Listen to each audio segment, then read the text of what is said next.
चला, स्कॉलरशिपच्या परीक्षेमध्ये आपणाला काही शब्द दिले जातात आणि त्या शब्दावरती प्रश्न विचारला जातो की खालील शब्द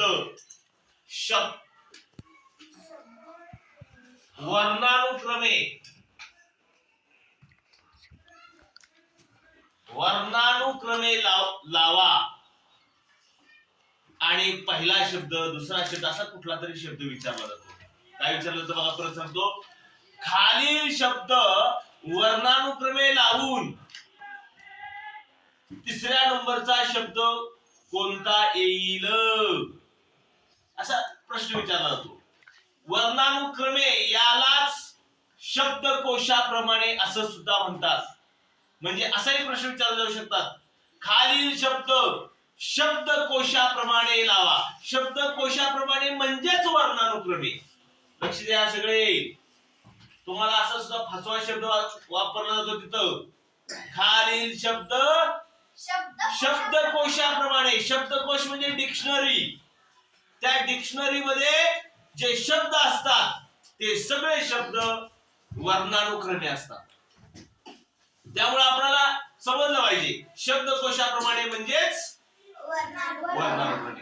आता वर्णानुक्रमे लावताना मराठीमध्ये, आपण हे मराठीतून चाललंय सध्या, मराठीमध्ये वर्णानुक्रमे लावताना कशी लावायची, तर आपली जी मुळाक्षर आहेत त्या मुळाक्षराप्रमाणे कोणता शब्द अगोदर येतोय त्याला म्हणायचं वर्णानुक्रमे.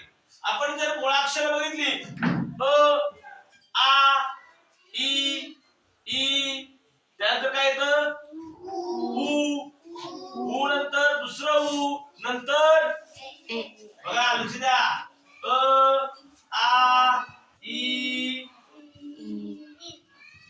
ई उ, दुसरं उ, त्यानंतर काय येतं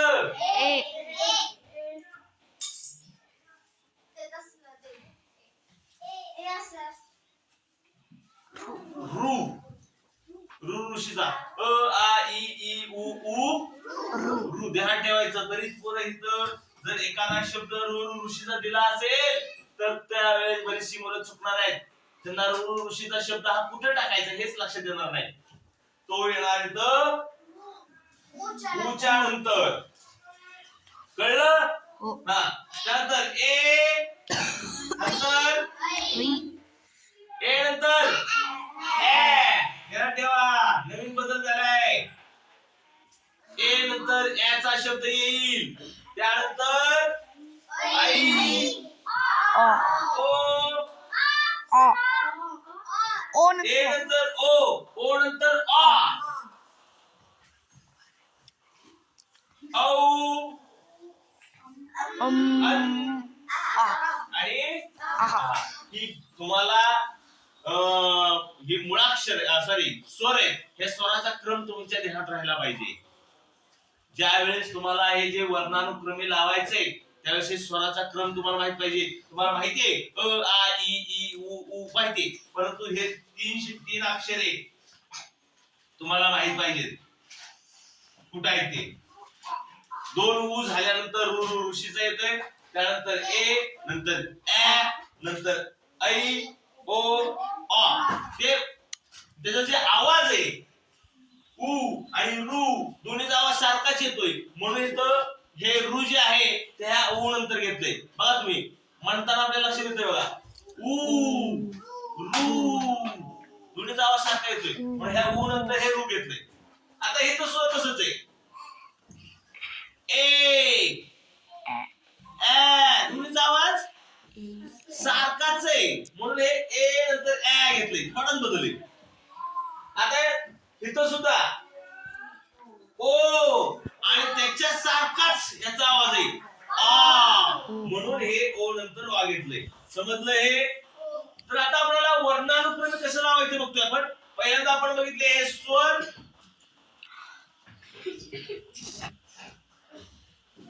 त्यानंतर आपल्याला बघायचंय व्यंजने. व्यंजनाचा क्रम तर आपल्याला माहिती आहे सगळ्याला. क पासून चालू होतोय. क पासून तण्यापर्यंत. त्यापर्यंत आपल्याला हा क्रम माहिती आहे. मग पहिल्यांदा आपण बघायचं, शेजारी जायचं. याच्यामध्ये अ चे कोण आहे का? नाही. आ चे कोण आहे का? नाही. ई ई उ ऊ रू ए ऐ ओ औ अन. आ चं कोण आहे का याच्यात? नाही. आता आपण बघूया क. क चं कोण आहे का? म्हणजे क चा येणार पहिल्या नंबरला कुत्रा. कुत्रा. थांबा थांबा थांबा थांबा, एक यातलं कॅन्सल करतो. पुढल्या ह्याच्यात शिकवायचे ते मला. कुत्रा एक नंबर येईल. कुत्रा. क झालं. ख. ग. गाड्याला 2 नंबर. घ. 3 नंबर येईल. घोडा. च. छ. ज. जिराफ.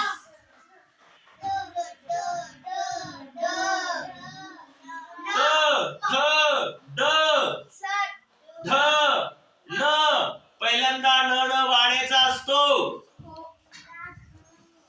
त थ द ध न आहे का काय याच्यात? प आहे का? कुठे? इकडली वेगळी लाईन आहे. आपण इकडली बघतोय फक्त आपण. ह म आहे. 5 नंबरला म आलेले आहे. म झालेले आहे. प फ ब भ म य र ल व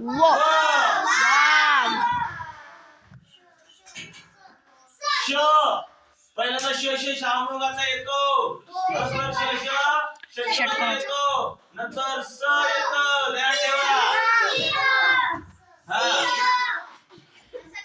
हे आलं 7 नंबर आणि सगळ्यात शेवटी आलं. म्हणजे असं वर्णानुक्रमे लावायचंय. कळलं? वर्णानुक्रमे म्हणजे पहिल्यांदा स्वर बघायचे. स्वरापासून कुठला शब्द तयार झालाय का? शेजारी स्वर. नंतर व्यंजनापासून चालू करायचं. आता या ठिकाणी बघूया, इथला आपण वर्णानुक्रमे लावूया. त्याला आपण शब्दकोशाप्रमाणे असं सुद्धा म्हणतोय. चला स्वरापासून बघूया काय आहे का? आहे का स्वरापासून कोण? अ आ इ उ रू ए ऐ ओ औ अन. आहे का काय याच्यात? नाही. चला क पासून बघूया. क आहे का?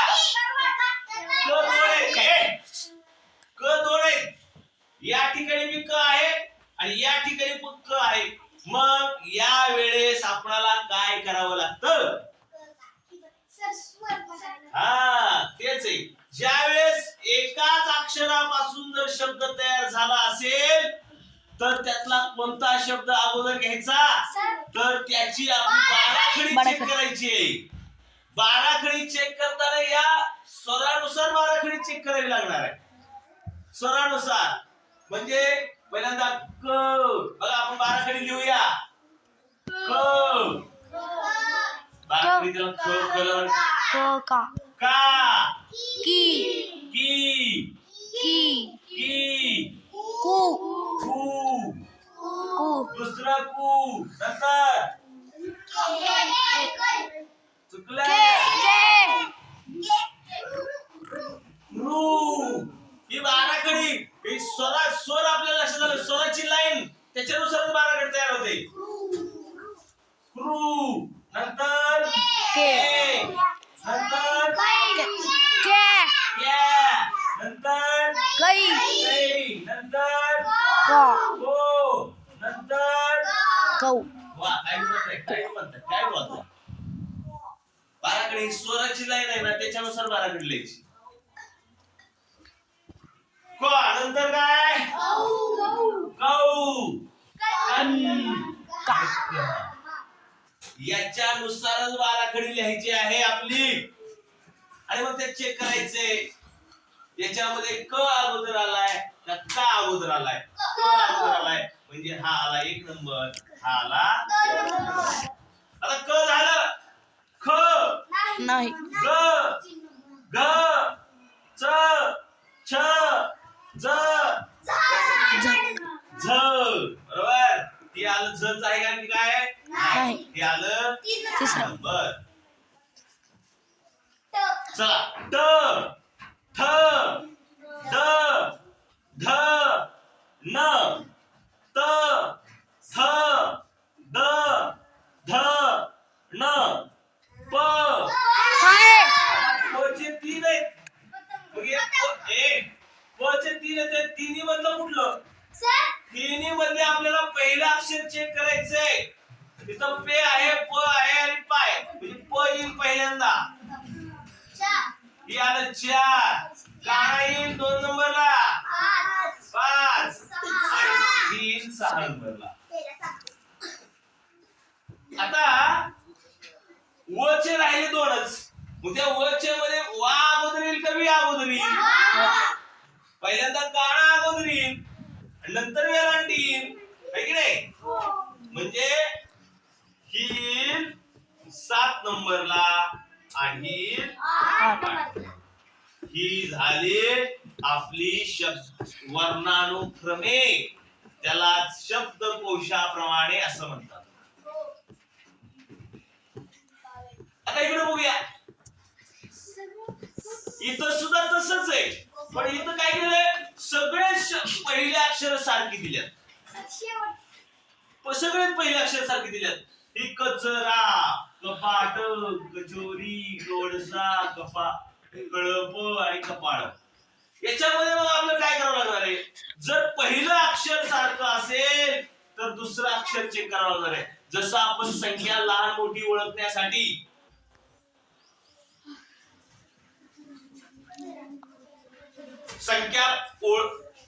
लक्ष द्या संख्या लहान मोठी ओळखण्यासाठी संख्या लहान मोठी ओळखण्यासाठी आपण पहिल्यांदा शतकाचं घर चेक करतो समजा लहान संख्या ओळखायची असेल तर लहान अंक शतकाच्या घरात पाहिजे बरोबर पण याच्यामध्ये जर दोन्ही अंक सारखे म्हणून आपण काय करतो पुढचा जो दशकाचं घर आहे त्याच्यामध्ये लहान अंक कुठे आहे इथं आहे म्हणून ही संख्या लहान येणार हे आपण लहान मोठी संख्या ओळखण्यासाठी आपण शिकलेलो आहे तसंच इथं जर पहिलं अक्षर सारखं असेल तर दुसरं अक्षर चेक करायचे पहिल्या अक्षराकडे बघायचंच नाही बघा चला बघूया म्हणजे च अगोदर येतंय का प अगोदर येतंय पा अगोदर येतंय का चो अगोदर येतंय व ळ आणि पा हे चेक करायचे चला बघूया क ख ग घ च च आलेलं आहे मग इथं बी च आहे इथं बी च आहे पण इथलं च अगोदर येईल आणि चो नंतर येईल म्हणजे हे आलं 1 नंबरला हे आलं 2 नंबरला च झालं छ ज झ ट ठ ड नाही का बाई तो व हाय मध्ये ट ठ ड ढ न प आता इथं पाय आणि इथं बी पाय मग त्यावेळेस मात्र आपल्याला त्याच्या पुढचं चेक करावं लागेल ळ अगोदर येईल का ट अगोदर येईल ट अगोदर येईल म्हणजे ही येईल 3 नंबर आणि आलं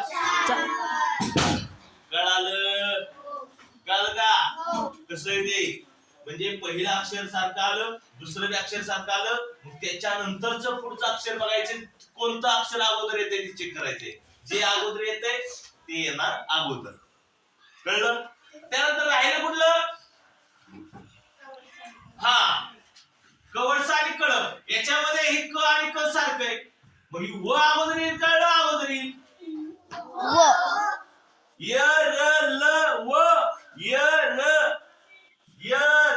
ल व श श स ह म्हणजे अगोदर व येतंय आणि नंतर ळ येतंय म्हणजे व वाला अगोदर 5 नंबर येईल आणि हे आलं 6 याला म्हणायचं वर्णानुक्रमे. आता तुम्हाला प्रश्न विचारतात तिथं प्रश्न विचारला की खालील शब्द वर्णानुक्रमे लावून त्यातले तिसरा शब्द कोणता असेल हा. इथं विचारलं खालील शब्द वर्णानुक्रमे लावल्यास सगळ्यात शेवटी कोण येईल? शेवटी कोण आलं? वीट. इथं विचारला खालील शब्दकोशाप्रमाणे लावल्यास पहिला शब्द कोणता येईल? कचरा. किती सोपं आहे? सोपं आहे की नाही? तसाच इंग्रजीमध्ये सुद्धा प्रश्न विचारला जातो, तसाच, पण त्याला म्हणतात अल्फाबेटिकल ऑर्डर. अल्फाबेटिकल म्हणजेच मराठीमध्ये त्याला वर्ण असं म्हणतात. वर्ण. वर्ण म्हणजे मुळाक्षरे. वर्ण म्हणजेच आणि त्या अक्षराच्या प्रमाणे, मुळाक्षराप्रमाणे अल्फाबेटिकली ऑर्डर आपल्याला हे सुद्धा शब्द लावता येते. असंच मराठी सारखंच, फक्त इंग्रजीमध्ये लावताना एबीसीडी, त्याला आपण अल्फाबेट असं म्हणतो, त्याच्यानुसार ते लावायचे आहे. चला बघूया. पहिल्यांदा आपल्याला एबीसीडी माहिती पाहिजे. कुठल्या क्रमाने आहे ती सगळ्यांना माहिती आहे. A B C D E F G H I J K L M N O P Q R S O. थांबा, ये इथं लिहितो. अशी एम पर्यंत लिहायची, नंतर त्या खाली N O P Q R S. दुसरी लिपी झाली तर O P Q Q R R S T U V W X Y Z. लक्ष द्या. सर हा या पैसे तुम्ही छोटे स्लिप लिहिली. असं देतो. हा लक्ष द्या. मी असं करून असं केले, जागा पलीकडे पूर्ण नाही म्हणून. असं मी कधी कधी लिहावं लागतं आपल्याला. ज्या वेळेस मी सांगतो त्यावेळी कधी लिहायचं ते. एक असं यम पासून परत यन खाली लिहून असं लिहायचं, कधी लिहायचं ते तुम्हाला मी थोडं सांगतो. हा, तर हे अल्फाबेट लिहिली आपण, एबीसीडी लिहिली. आता एबीसीडीच्या क्रमानुसार पहिलं अक्षर कोणतं येईल? A B C D. D आहे. सर C पण आहे. डी आहे, म्हणजे सी आला 1 नंबर, डी आला 2 नंबर, ई एफ जी एच याच्या याच्याला 3 नंबर, I J K L M N O आलं. ओ आला 4 नंबर, पी आला. आला 5 नंबर, Q आर एस S आलं. एस आला 6 नंबर आणि शेवटचा आला 7 नंबर. आता मला प्रश्न विचारला खालील शब्द अल्फाबेटिकली ऑर्डर करा आणि त्यामधला मधला शब्द कोणता येईल? मधला म्हणजे इथलं मधला नाही तरी सर्व मध्ये मधला म्हणजे खिच येईल. मधला म्हणजे कितव्या नंबरचा? सर 1 2 3 4 5 6 7 इकडे 7 आहेत. इकडे 3 जोडायचे, इकडे 3 जोडायचे, मधला 4 नंबरचा म्हणजे ऑस्ट्रिच. असाही प्रश्न विचारू शकतो आपल्याला. ते कसेही प्रश्न विचारले तरी आपल्याला तो समजला पाहिजे. चला पुढे एक शब्दाचे क्रम दिलेत, त्याच्यामध्ये सुद्धा आपल्याला अल्फाबेटिकली बी, पुढे सी आहे. आता सी पासून 2 आहेत, 1 आणि 2. मगाशीच सांगितलं तुम्हाला, जर पहिलं अक्षर सारखं असेल तर त्याच्या पुढचं अक्षर बघायचं, चेक करायचं. या दोन्हीतच बघायचं, याच्या अगोदर येईल का व अगोदर येईल. म्हणजे हा आला 1 नंबर, हा आला 2 नंबर. आता सी झालं. डी, डी पासून आहे का? हो. डी पासून आहेत 1 2 3 चार. 4 आहे. आता हे डी चं दुसरं अक्षर चेक करायचं. आय, आर अगोदर येईल, यू अगोदर येईल का? येस आय अगोदर येत आहे म्हणजे हा आला. नंतर R double R U U U U double आले म्हणजे ही आर अगोदर येईल आणि यू नंतर येईल. चौथा. आता इथं बी यू यू आहे, त्या दोघांमध्येच फक्त पुढचं अक्षर बघायचं, त्या दोघातच. कुठे येस येस आहे बरोबर. मग बी आणि बी अगोदर येईल काही अगोदर येईल म्हणजे हा आला 5 नंबर हा आला 6 नंबर. चला 6 झाले पुढे राहिले तीच ते 3 तीन राहिले सेकंड तीच आहे. अक्षर 3 आहे. मग आता याच्यामध्ये ए अगोदर येईल का इथं बी आहे बी अगोदर येईल का एन अगोदर येईल म्हणजे हा अगोदर येईल. आला ही 7 नंबर हा आला 8 नंबर आणि शेवटचा राहिलेला. आता तुम्हाला प्रश्न विचारला खालील शब्द वर्णानुक्रमे लिहिल्यास किंवा त्याला अल्फाबेटिकली ऑर्डर लिहिल्यास शेवटचा शब्द कोणता येईल. 3 हो इथं आहे 9 नंबरला 3. मला सोपे शब्द सोपा प्रश्न आहे पण तो आपल्याला नीट समज